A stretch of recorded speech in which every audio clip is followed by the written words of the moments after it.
arts, culture, and entertainment in the Coachella Valley. This is The Desert Scene with Bonnie G. from the Mutual Broadcasting System. Here's Bonnie.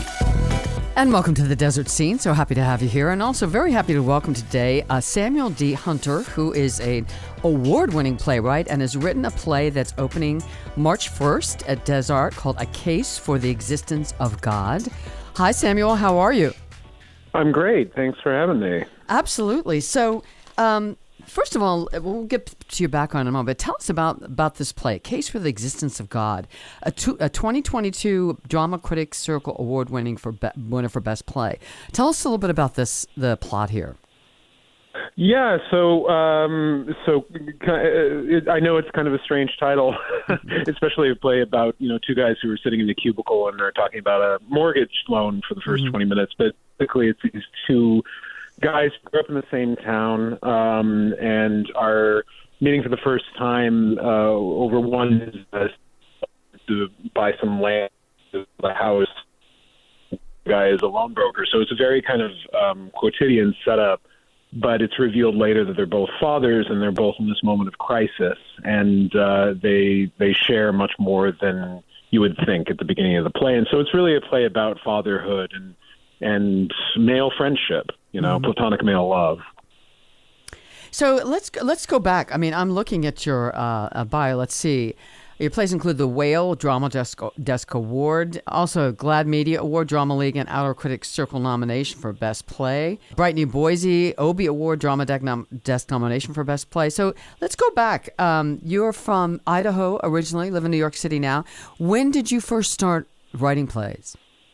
I was in high school, actually, which is kind of strange for a kid in a small town in North Idaho. I didn't really, have a lot of access to new writing for the American theater, but I started writing when I was young. I was a closeted kid in a very religious school, and writing became kind of an outlet for me. And when I was 15, 16, I was writing poetry mostly, but then I started slowly realizing that what I really loved about poetry was reading it out loud and hearing recordings of Allen Ginsberg reading his poems back in the 60s and 70s. And so that was kind of a natural transition into writing for the stage, actually. So it happened pretty early on. Did you ever have any desire to actually be an actor on stage or director, or do you just like the behind-the-scenes writing part? I did act a little bit in high school and a little bit in college, but if I'm being really honest, growing up in a small town in Idaho, the fact that I was tall and could talk really loud translated into the lead roles. Okay. So I wasn't exactly like a talented or gifted actor. I enjoyed it a lot, and I think it did teach me a lot about what it is. It was good for me as a writer because I having been in a play, I did at least have that experience and could empathize with actors, but no, I wasn't good. And now, were you pretty sure, two questions, was your family supportive of you pursuing this as a career, and were you pretty confident early on? Were you pretty sure you could make a living as a playwright? I think I never expected to make a dime as a playwright, and I think that expectation served me really well, because when it actually did start making me dribs and drabs of money here and there, it felt like a gift. Uh-huh. I think I always just assumed that I would have to find my paycheck somewhere else, and that I could do the thing that I really liked on the side. And it's still a shock to me, and I'm sure to my family as well, that I'm able to do this for a living. But no, I mean, my family is very supportive, but there aren't, there are no artists in my family, and my family goes very far back in Idaho, but there's no connections to like the East Coast or the art scene or anything like that. So I think they were surprised and worried initially. Yeah. But, hopefully at this point, they have seen that I've been able to carve out a life.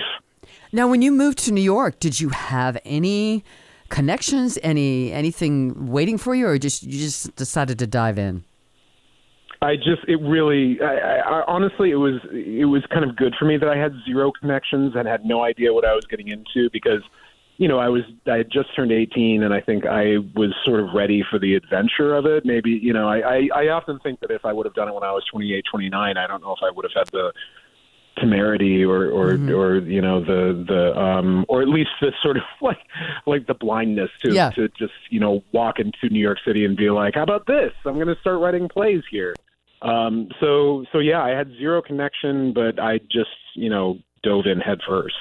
So I'm wondering, as a new young playwright, do you just take your manuscripts and go knock on theater doors, or do you send them to people and say, "Hey, here's a play, read it"? I mean, how do you get your foot in the door?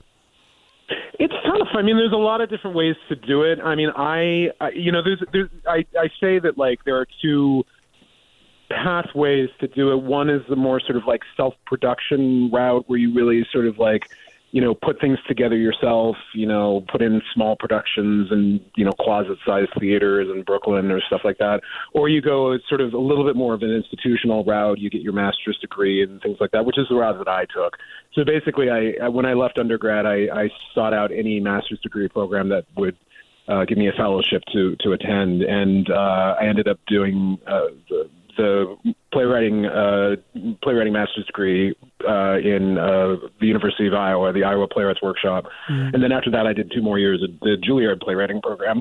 And then from there, it's just, you know, I applied to all the fellowships, all the grants, all the readings, and you just very slowly, you know, work your way up the ladder. There are those kind of stories of the lightning strikes of, like, people write their first play and it goes to Broadway, but that is so the exception to the rule. Yeah. You know, very, very rare.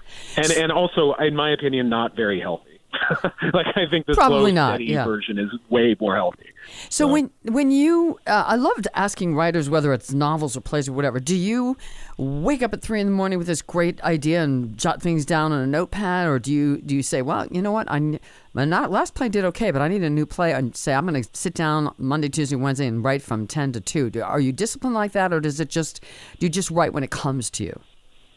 I think it's a mix of both, to be honest. I mean, I am kind of, you know, my favorite days are just when I have kind of like a writing day where I get to, you know, wake up, go for a run, you know, write for a few hours, have some lunch, and then write for a few more hours before I get my kid from school. But there also are those moments where you're just kind of sitting around thinking and you have that idea. And what I often do is I just, like, write an email to myself on my phone that's like 3 lines long about, you know, some notion that I had. But I think most of it is work. You know, I kind of live by the Chuck Close quote, "Inspiration is for amateurs." Like, I think it really is just about, like, sitting down and putting in the hours at the end of the day. Yeah. Do you have, would you say that your plays have all sort of had things in common, a certain theme, or are you just sort of all over the place as far as themes for the plays that you come up with? I think they're pretty, you know, I mean, all the plays that I've written so far, at least, are set in Idaho, and you know, they don't share characters or story, but they definitely, like, speak to one another. I think if there's one core thing I'm interested in, it's the sort of the tragedy of isolation and the redeeming value of human connection. And I know that seems very general, but I think that's what plays do really well, is this sort of, like, really intense human stuff.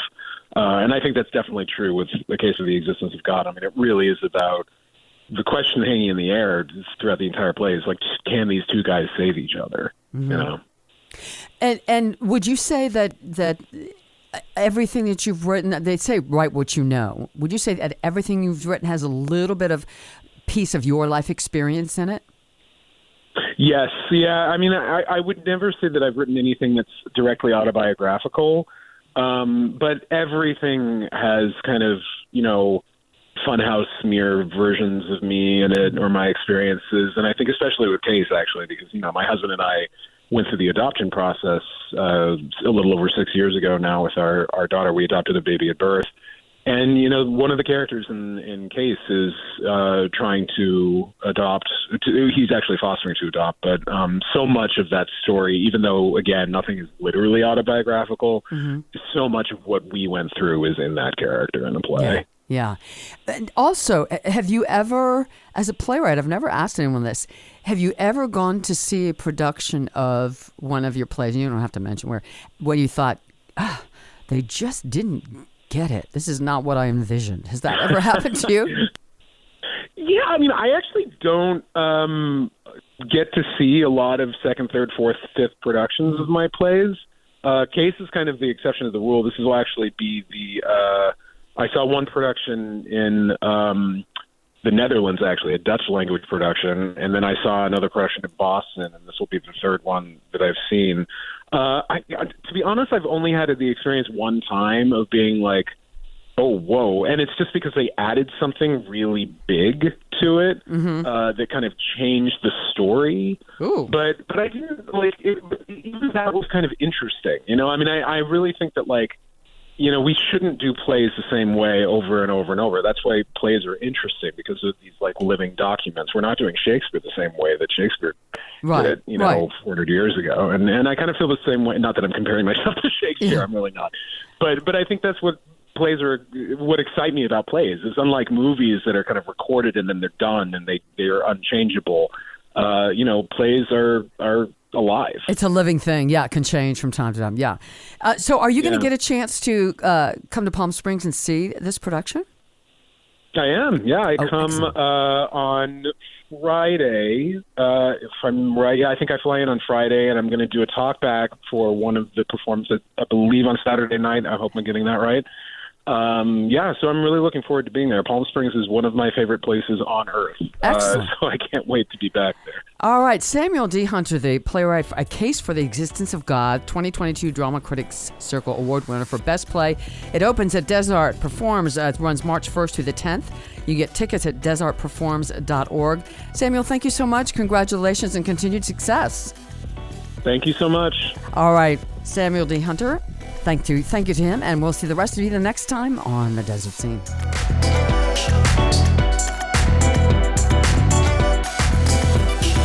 This program was produced by the Mutual Broadcasting System.